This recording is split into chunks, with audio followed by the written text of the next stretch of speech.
Pa započinjemo današnju temeljnu analizu teme koja se na jedan vrlo direktan način dotiče srži svakog savremenog društva. Stalno svedočimo raspravama o tome zašto određeni državni sistemi ne funkcionišu, zašto institucije zakazuju i zašto se čini da je korupcija gotovo neiskorenjiva. Da, to je ona večita tema. Upravo tako. I obično se tada zaključi nekako olako da su nam jednostavno potrebni bolji, pošteniji ljudi na vlasti. Međutim, materijal koji danas detaljno istražujemo polazi od jedne potpuno suprotne, prilično otrežnjujuće premise. Fokusiramo se na audio snimak i prateću prezentaciju sa drugog univerzitetskog predavanja profesora Vojina Šenka. Mislim da je tu odmah na početku važno naglasiti koja je uopšte misija ovog našeg današnjeg istraživanja. Cilj nam je da pažljivo dekonstruišemo taj njegov predlog novog društvenog dogovora. Da, predloga koji se uopšte ne oslanja na nadu da će ljudi biti moralni. Naprotiv, reč je o sistemu koji je, kako da kažem, inženjerski dizajniran, da funkcioniše čak i kada su ljudi na pozicijama moći vođeni isključivo ličnim interesima i pohlepom. Znači, to je onaj najzanimljiviji iskorak u samom načinu razmišljanja. Kroz istoriju, od raznih filozofskih utopija, pa sve do modernih demokratija, sistemi su mahom dizajnirani za idealne ljude. Pretpostavka je uvek bila ista. Ako se izabaru pravi, pošteni lideri, sistem će cvetati. Ali ova analiza jasno ukazuje da je takav pristup u startu osuđen na propast. Apsolutno, zato što se pre ili kasnije neminovno sudari sa surovom ljudskom prirodom. Sistem ne sme biti koncipiran tako da se oslanja na najbolje ljudske impulse. On mora biti testiran na stres, mora biti sposoban da apsorbuje najgore ljudske osobine.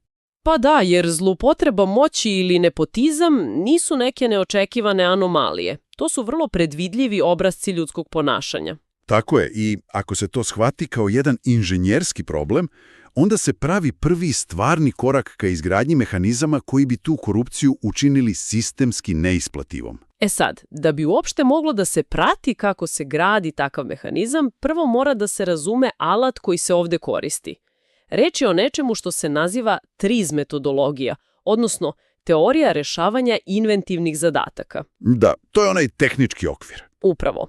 Ono što je tu ključno jeste koncept idealnog konačnog rešenja. Često postoji pokušaj da se društvo popravi korak po korak. Menja se jedan zakon, pa onda drugi, sa nadom da će se iz sadašnjosti nekako stići u bolju budućnost. Što se u praksi retko dešava. Zato prema ovoj analizi to jeste put koji gotovo uvek vodi u promašaj, jer nas trenutni kompromisi zaslepljuju. Umesto toga predlaže se obrnuti inženjering. Taj obrnuti inženjering zaista predstavlja okosnicu cele ove logike. Ako se problem rešava iz sadašnjosti, broj prepreka i onih mogućih varijabli raste eksponencijalno. Prosto dođe do gubljenja u dnevno-političkom blatu. Da, to je ono što izvor naglašava. Zbog toga model nudi jednu vrlo jasnu analogiju sa šahovskim velemajstorom. Kada vrhunski šahista planira igru, on ne gleda samo trenutni raspored figura i ne računa nasumično poteze unapred. On prvo u glavi vizualizuje idealnu matnu poziciju. Tačno tako. To je taj konačni cilj. Tek kada je ta slika savršeno jasna, on počinje da računa poteze unazad, svodeći ih polako na trenutno stanje na tabli. Time se drastično smanjuje broj nepotrebnih kombinacija. Znači, umjesto da se ostavlja pitanje kako da se malo zakrpe postojeće institucije, zapravo treba da se vizualizuje država u kojoj je korupcija tehnički nemoguća, pa da se od te tačke crta mapa unazad do današnjeg dana. Pristup zvuči prilično logično, zar ne? Zvuči, ali kada se ta čista vizija primeni na ovo današnje stanje, slika uopšte nije prijatna. Tu dolazimo do jedne prilično oštre kritike trenutnog ustavnog poretka u izvoru. U samim materijalima aktualni ustavi se nazivaju običnom krpom. Da, to je dosta snažan izraz koji profesor koristi. A temelj te kritike je ono što on naziva mitom o podeli vlasti. Razlog za tako oštar rečnik leži u samoj strukturi izbora unutar modernih sistema. Svi uče da je temelj demokratije podela na zakonodavnu, izvršnu i sudsku vlast i da one jedna drugu kontrolišu. Ali teza izneta na predavanju ukazuje da u praksi ta podela jednostavno ne postoji.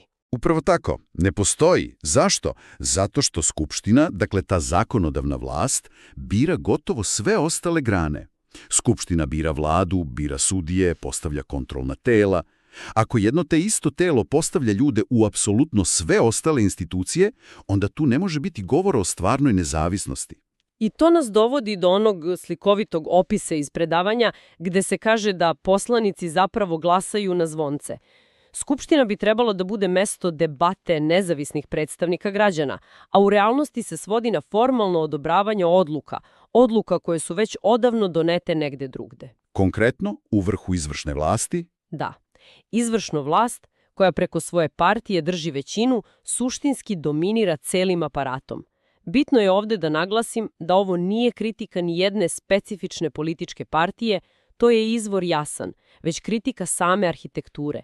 Sistem ne samo da dozvoljava apsolutnu kontrolu, već je strukturno ohrabruje. pa bi se taj začarani krug prekinuo, ovdje se predlaže jedna radikalna, slobodno se može reći, matematički surova jednačina protiv korupcije. Tu se ponovo vraćamo onoj inženjerskoj logici. Cilj je promeniti odnos rizika i nagrade. Šargarepa i štap. Baš to. To se postiže ekstremnom primjenom principa šargarepe i štapa.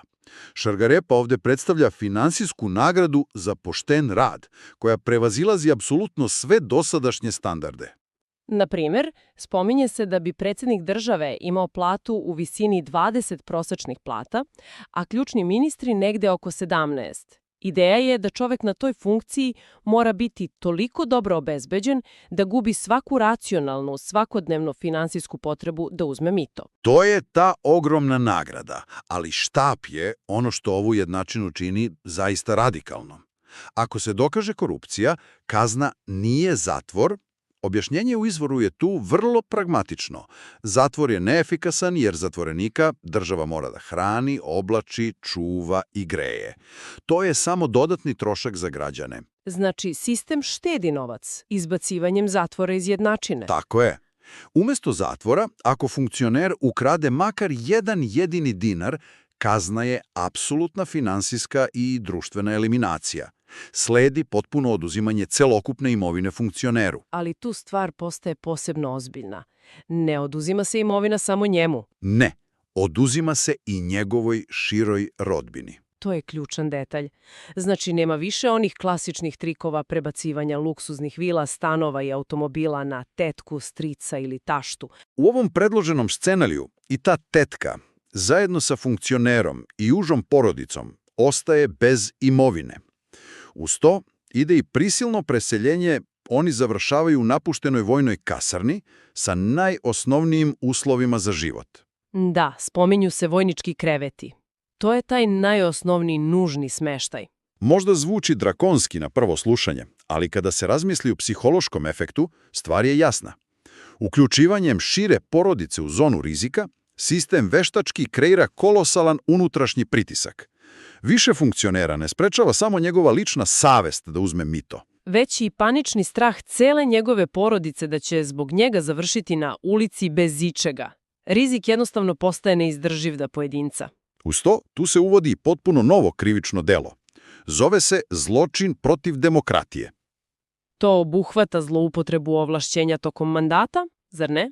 Jeste, ali i svesno stvaranje kulta žive ličnosti, uzdizanje lidera iznad institucija, se u ovom sistemu ne tretira kao neki usputni politički stil vladanja, već kao teški kriminalni akt koji ruši sam temelj slobodnog društva. Zanimljivo. I kada već govorimo o liderima i vrhu države, važno je da pređemo na izvršnu vlast. Tu su strukturne promjene zaista duboke. Prvo što se menja jeste spajanje funkcija. Predsjednik direktno preuzima ulogu premijera. Što znači da se ukida ono večito prebacivanje krivice. Upravo, nema više situacije gde se predsjednik pojavljuje samo kada treba presjeći vrpcu, a premijer služi kao gromobran za sve nepopularne odluke i promašaje.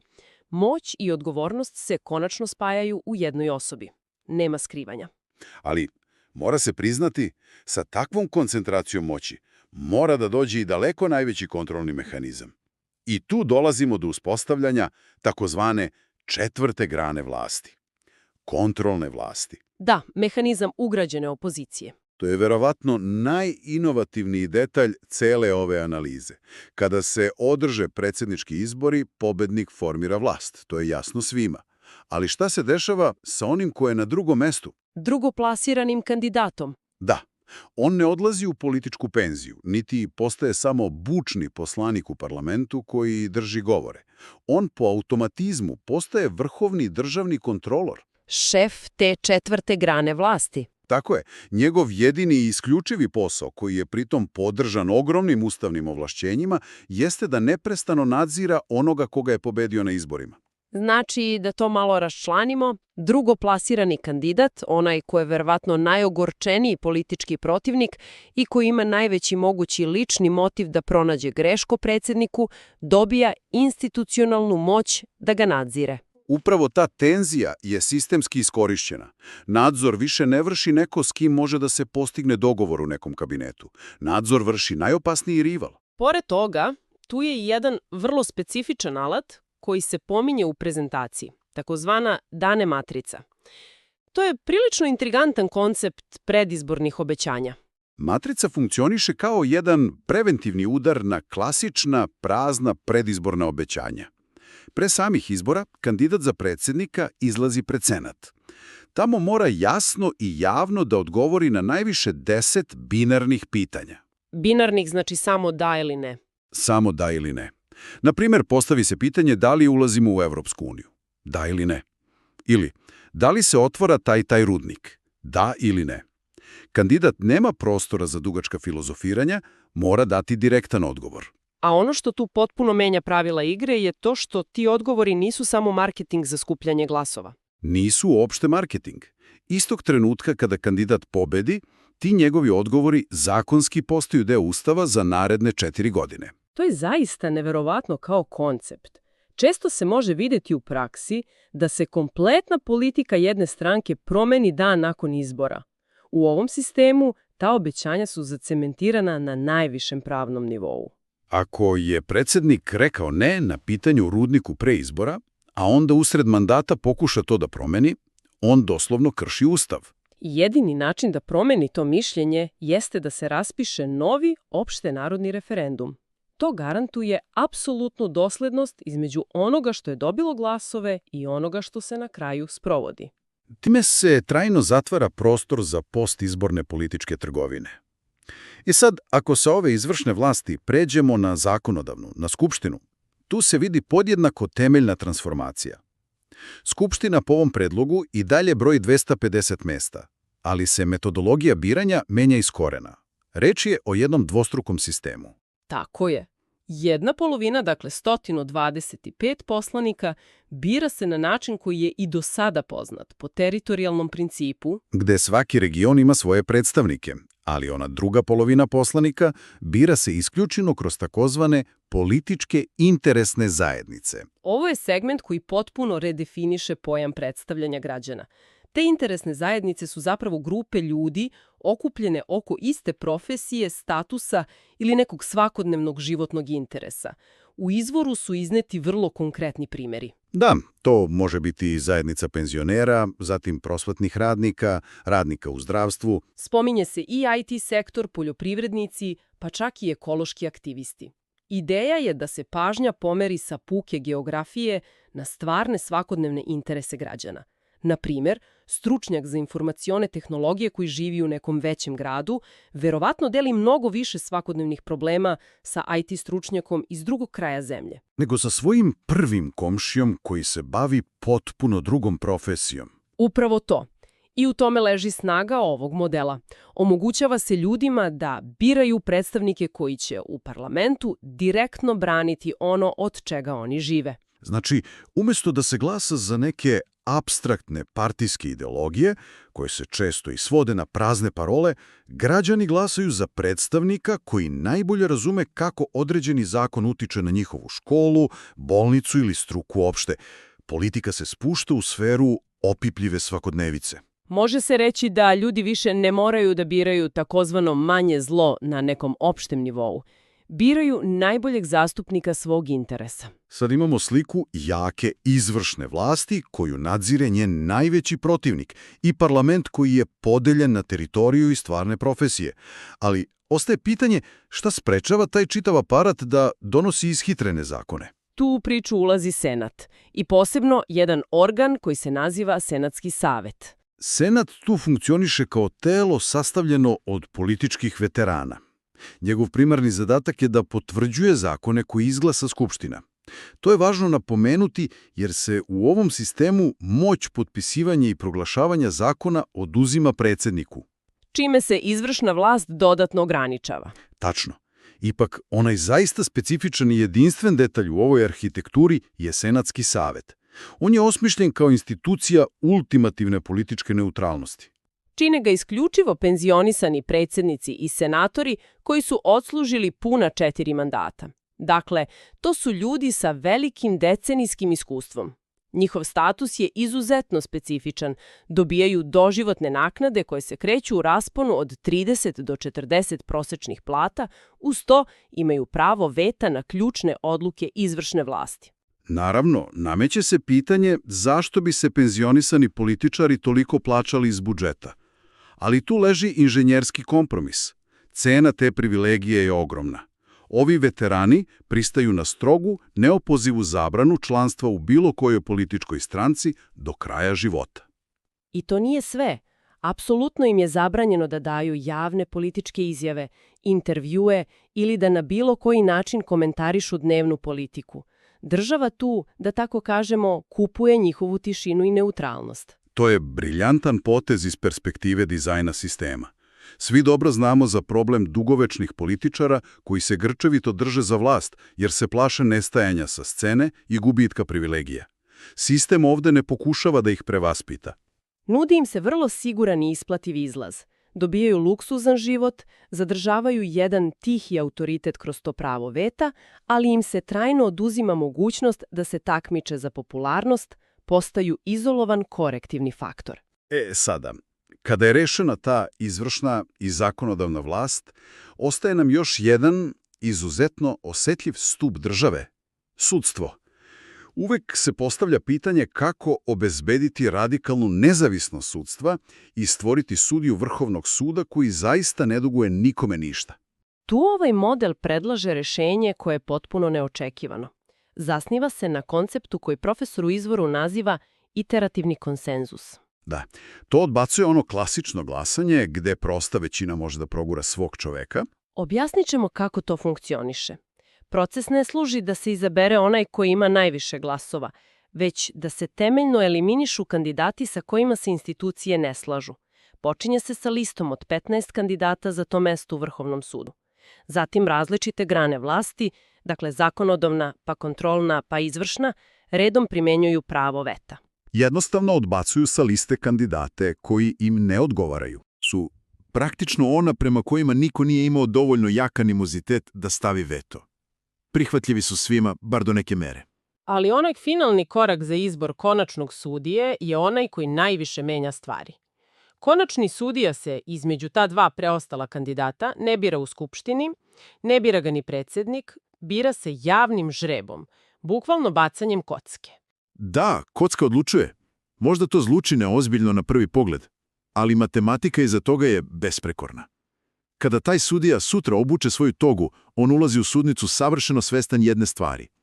Poziciju ne duguje ni jednom političaru. Nije dužan predsjedniku koji nije mogao da ga izabere direktno, nije dužan stranci koja je glasala u nekim ranijim krugovima, nije dužan nikome. Svoju karijeru duguje isključivo zakonu verovatnoće. Političari su pred tim žrebom apsolutno bespomoćni. Kocka se ne može ucenjivati niti podmititi. To je ultimativna garancija nezavisnosti. Znači, kada se sagleda cela ova slika koju smo danas analizirali, od one metodologije šahovskog majstora s početka preko onog surovog kažnjavanja oduzimanjem imovine celoj rodbini, onda ona ugrađena kontrolna grana vlasti koju vodi najveći protivnik i na kraju sudija koga bira žreb. dolazimo do jedne suštinske poruke ove arhitekture odgovornosti. Dobro i stabilno društvo ne nastaje zato što se nadamo da će se na vlasti naći nepogrešivi, prosvetljeni ljudi. Ljudi su skloni greškama i pohlepi. Dobro društvo ostaje iz isključivo jednog razloga, zato što je arhitektura samog sistema toliko precizno postavljena da svaku pomisao na korupciju čini neisplativom. Sistem koji funkcioniše je onaj koji može da preživi, pa čak i usmeri, one najgore ljudske osobine ka javnom dobru. Ostavlja se utisak da sve ovo tera na jedno dublje preispitivanje. Generacijama se promoviše ideja da je uspeh države vezan za pronalaženje onog pravog, poštenog lidera. Međutim, šta ako je celo to polazište pogrešno? Šta ako stabilnost uopšte ne leži u potrazi za pravim ljudima, već isključivo u potrazi za pravim, neprobojnim pravilima igre? To je misao sa kojom zaključujem ovo današnje istraživanja, ostavljajući prostor za dalje razmišljanja.